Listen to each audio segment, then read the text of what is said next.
So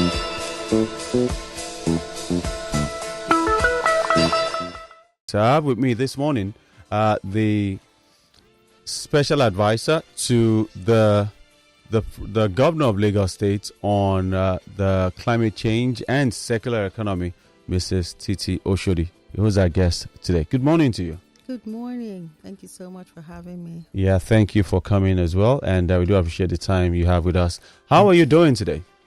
Well, I'm a bit lax. I got home at 2 a.m. This morning, and I haven't been able to catch just about enough sleep. But once I get into the mood, I'm sure that I'll be fine. Yeah.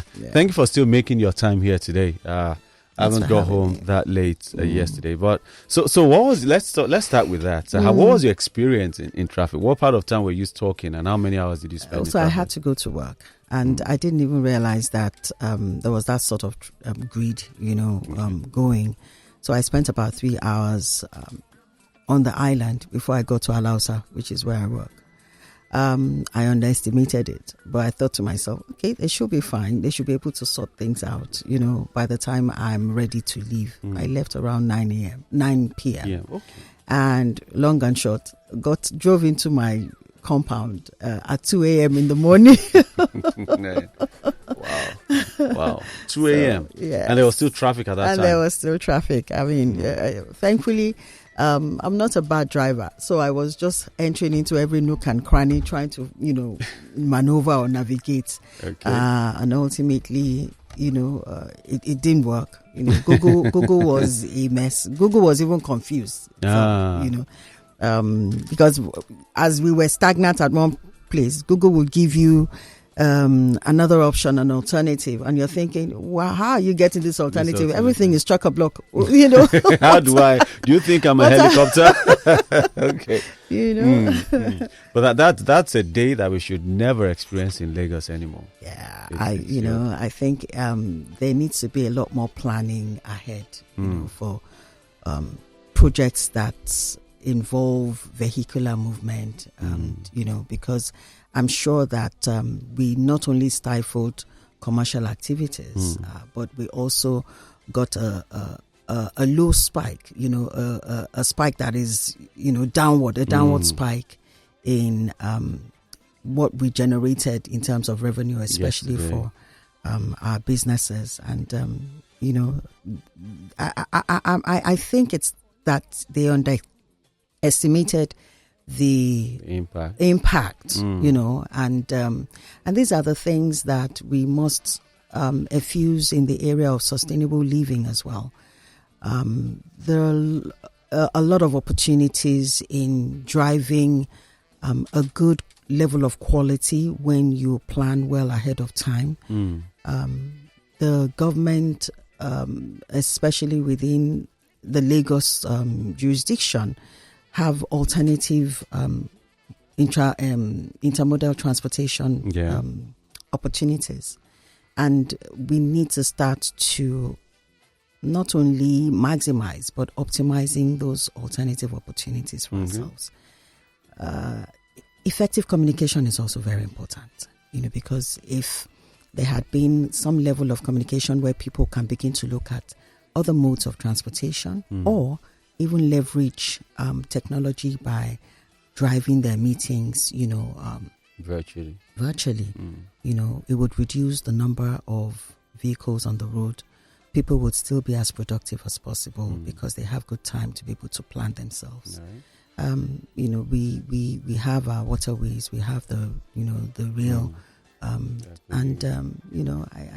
if things go as we begin to walk towards this 21st century economy that we're working towards, people should, be more predisposed to taking walks, to where they would have planned a good level of proximity for what they want to do, or even car potting, sharing cars. So it really starts from, first and foremost, developing ourselves. We need to get more and more involved in how we can build resilience and adapt ourselves to the impact and the pressure of urbanization, and even the impact of, climate change in itself. Because in all of what happened yesterday, we had very strong rainfall, even though it was warmly accepted for the fact that we had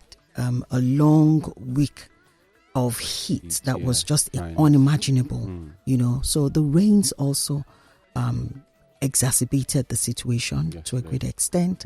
A lot of us were very impatient. We could find that people were turning around and, locking up the alternative routes. So there's a lot of development that is needed in mind constructs, mindset, behavioral attitudes. But we can't extricate, we can't treat that, or we can't workshop that as an entity on its own. It's all part of a vast it's more of a web. Lifestyle change. Yes, Okay, all right. And I heard you speak about looking at alternatives in place of physical meetings, having virtual meetings. And I said to myself, I hope you're not thinking our next interview will be done virtually. We'll still want you to be in the studio. No, I mean, it's the real crux of the issue, or what makes it really, substantive is that we're getting content. If I have a conversation with you and it's virtual and I'm able to effectively communicate, you can, take the message, you can distill, you can interpret, and you can apply it. Then I've successfully delivered, my obligation. To an extent. But even though I know that communication is both verbal and non-verbal, sometimes you have to be physically in a room for you to be able to understand the passion, the body language that helps you to have, to make it palpable and compelling. But technology still is here to stay. It's the future of work. We'll manage it, but as much as possible. But anyway, let's get into the real deal now. And you are SA responsible for climate change and circular economy. And we've heard a lot being spoken about climate change. A lot of people understand that. However, when it comes to circular economy, tell us a bit about that. Is it an ending economy? What does it mean? Circular economy is just the alternative to linear economy. Okay. And a linear economy is one that consumption, usage, lifestyle is done without thinking about the end, putting the end in perspective. So a circular economy is essentially roped around how you manage your waste, how you optimize energy usage, how you infuse the ideals of reuse, recycle, repurposing. You must have the end of life of everything that you are consuming in mind, such that you not only sort of minimize wastage, but you also reduce the cost of usage or consumption. And when you reduce cost, when you're saving cost, you're reducing cost for yourself. And this goes on an individualistic level, corporate level, collective level. So for instance, within a household, your plastic, and every form of plastic have their usage. They have their using capabilities. We have all of the PET bottles. You and I know that today, PET bottles have become some form of commodity. You don't find them on the roads anymore. That's because there are businesses that are transacting, in those spaces. Clothing. If you look at the sort of packages that we generate in our homes on a daily basis, the cosmetic boxes, the packs, the food packs and all of that, there are businesses that are beginning to play in those spaces. And there is what you call the plastic credit. That is a specified financial vehicle that is sitting within climate finance. Plastic credit? Yes, plastic credit. And it gives businesses and also collective individuals the opportunity to be able to generate revenue, from those spaces. There is supposed to be some level of knowledge about that to be able to foster or to be able to promote commerce in that area. Even in the kitchen, household waste from the kitchen is becoming a commodity.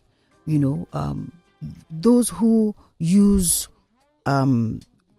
waste and turn it into compost, they cultivate it into compost. Compost is a very, very integral, critical item in farming.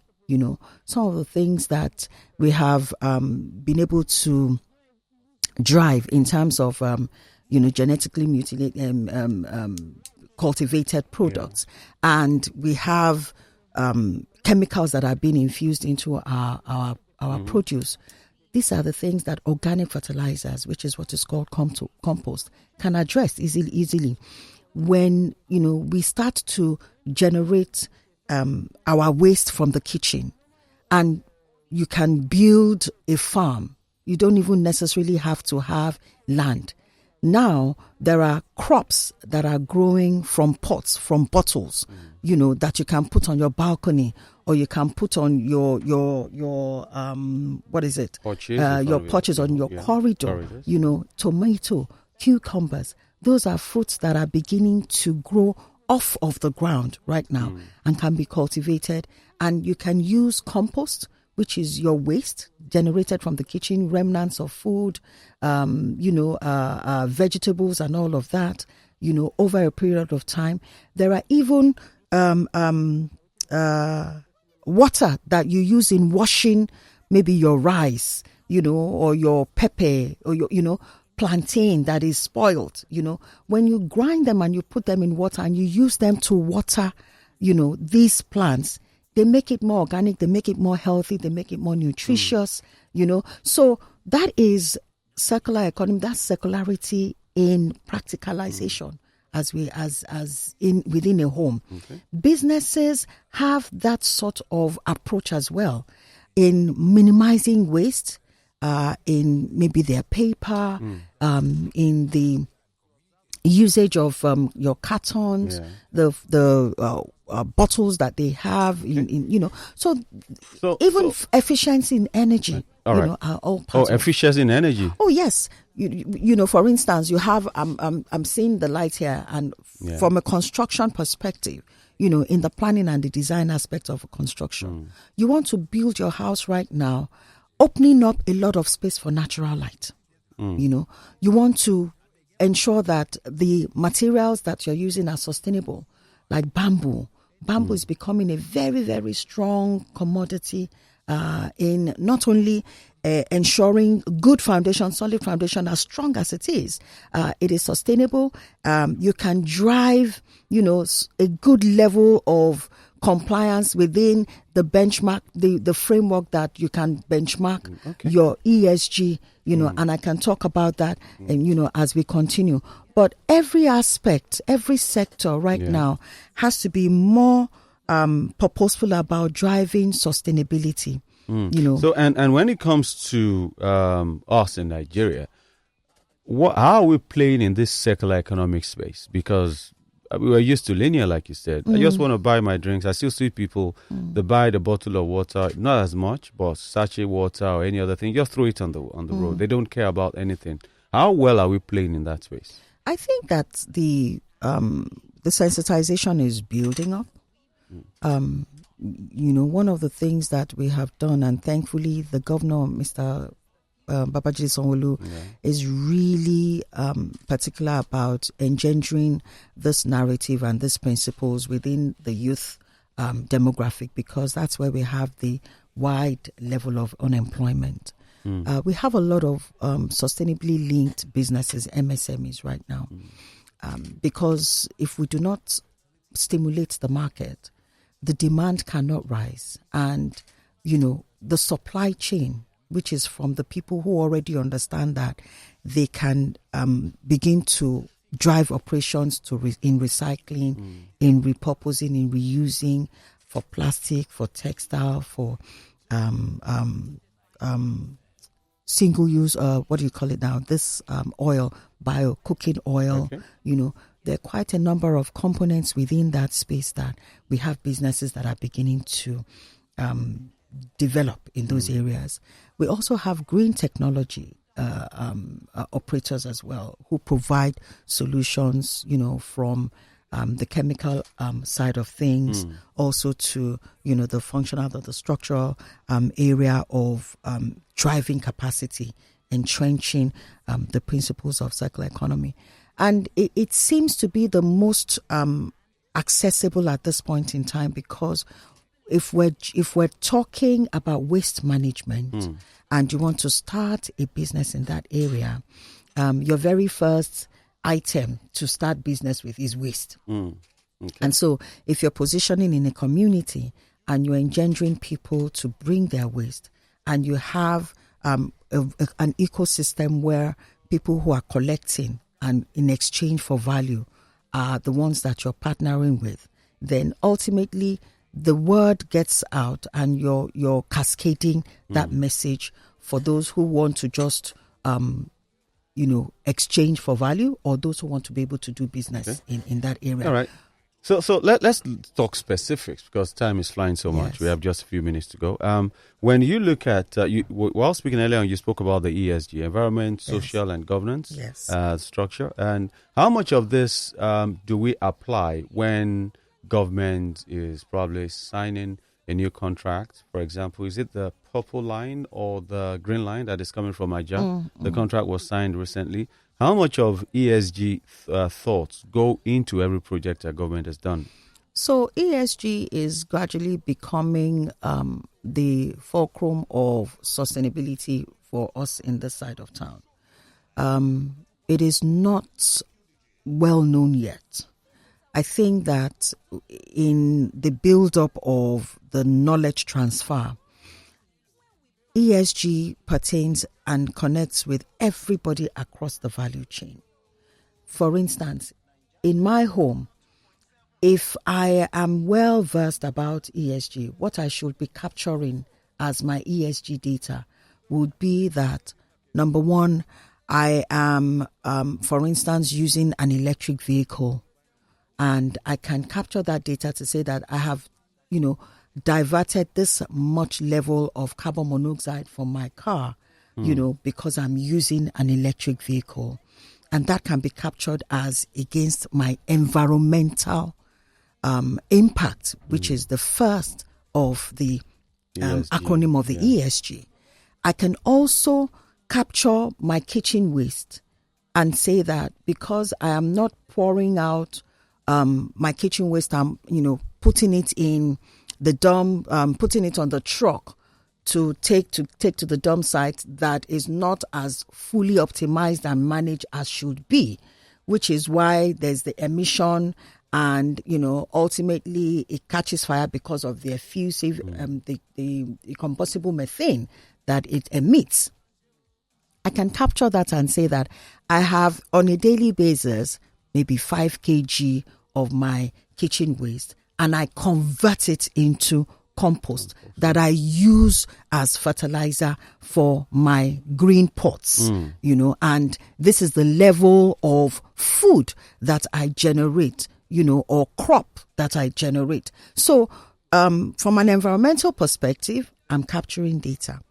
From a social perspective, because I'm within a community, if I decide that I want to drive the knowledge of this, or get people to come and understand my crop cultivation and my planting, and I drive some level of platform to teach so that people are also within my community are also doing the same thing, I can capture that data to say my climate literacy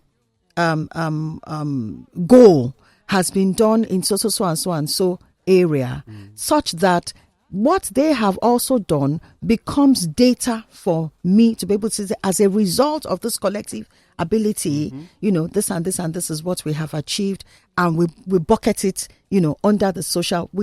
I've driven social inclusion. I have helped people to understand the economic advantage of saving money, and then within the space of governance, I've taken that leadership role to be able to spread the word, to be able to drive that education and advocate for sustainable living, for an environmental sustainable space. I can also capture. So these are some of the things that it starts from. It's like a bottom up approach. So when you say that, the average Nigerian would ask that, to what end? What do I benefit by doing all this and capturing data? So the data, the magic of capturing data is that I only said that from a very simplistic perspective approach. These are things that businesses, private sector, corporates, are supposed to, are meant to do, and I'm sure that there are quite a number of them that do that already. But what we then need to do, what we need to harness, is the interpretation of this data as a compliant ESG brochure or a compliant ESG diary for carbon asset management. Within the space of carbon asset management, you work with the rhetorics, the frameworks under the Paris climate agreement, where your abatement, because these are captured as abatement indices, right? There is a cost to a tonnage of CO2 that you capture in form of decarbonization, and it reflects in naira and kobo. It reflects in dollars. Okay. As a matter of fact. So that sounds more interesting. So that play, that interaction happens on a high level basis, right? But imagine that we have an FMCG, for instance, because an FMCG generates packages and tons and tons, and they work with communities. And that FMCG, let's say a big one, I don't want to mention names, a big one, works with some nano and micro enterprises to help them go into the nooks and crannies of communities in recovering their materials and their packages. That illustration of recovering material, of helping the nano micro businesses to operate, helping the communities to also understand that when they exchange from those nano, because those nano micro will pay them for the materials that they collect, right? The big boys, the FMCG, will pipeline their budget to help and fund the micro businesses so that they can also use those monies to engage the community members and also empower them economically, right? Now that chain goes up to the big boy, the private sector organization or the FMCG, who collaborates with the government, government or a carbon registry, or a carbon exchange within or outside the country. They also work with carbon credits. Yes. They also leverage technology, because AI is a very strong role in helping to mine data and also optimize that data against ESG. All right, converting it into carbon credits. So with this now, how far or close are we to this conversion? Are FMCGs doing it? Is government working with the people to help them capture this data, help them preserve and guide them on how to store or make a reuse of some of the waste that they generate? There's a transformative, revolutionary initiative that we're working on at the moment right now. Our very first pilot will be in June, by God's grace. It's the 80 million Clean Cook distribution program. Now, the Clean Cook stove is a vehicle that will be addressing quite a number of the gaps that climate change has presented, in Nigeria and in Lagos. Now, Lagos will be piloting 8 million across communities. 8 million? Yes. Cooking. Clean cooking stove. Stoves, Now, this Clean Cook stove is addressing the issue of energy inefficiency. It's addressing the issue of deforestation. It's addressing the issue of economic problems, lack of economic development in our communities. It's going to propel a lot of other products or other projects once we start to run it. It is designed and targeted towards women in households and children as well. These Clean Cook stoves have tacked on them devices that capture data. The data is through AI being reflective on a dashboard, for how they're used, the frequency of usage, even understanding, if the maintenance culture. The basis for sitting on the Clean Cook stove right now, which is really exciting for us, is that, number one, we need to start transitioning people away from the use of firewood. Firewood is a very, very strong component in the level of carbon emission or the index of carbon emission in Africa in itself. We have the majority in the bottom of the pyramid still indulging in firewood for their cooking, and that is because, one, the economic arguments, we cannot, overcome that. Yeah. Secondly, the health degradation that arises from, firewood. So we have seen that it has become a silver bullet. So now, in capturing data, our women, or even everybody generally, we have seen we cook. We even have tacked a badge of honor to using Clean Cook stove. Why? Smoky jollof is a product of firewood, right? You will find women who would say that their husband like the scent of their food, just because that's the smoke, smoky film. So, how do we get people to unlock or unlearn or unlove that idea and go into something that is more convenient? They may not even argue it as convenient, but something that is more healthy and more efficient for them. So the UK, the Clean Cooking Stove program is coming with a 10,000 naira stipend, monthly stipend for communities, for beneficiaries within the households on a monthly basis for 2 years, right? So you are engendered and you are mandated or forced in a way to use the stove, because really in capturing the data, it is in the usage of those stoves. Number one. Number two. If you don't use it, you don't benefit from the 10,000. No. I mean, you get 10,000. It's just that at the end of the day, that money is coming from somewhere. Yeah. And the reverberation or the returns on that investment is in the carbon credit. And if you do not use the stove, then we cannot measure the tonnage of carbon that you have captured away from not using firewood. Okay, there's also a health policy program attached to each Clean Cook stove, and it's at the cost of 40,000 naira for every beneficiary. Right?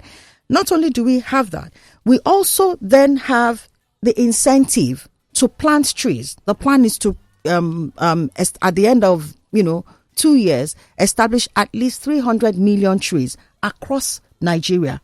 Because if we are addressing deforestation, then we must afforestate. Yes.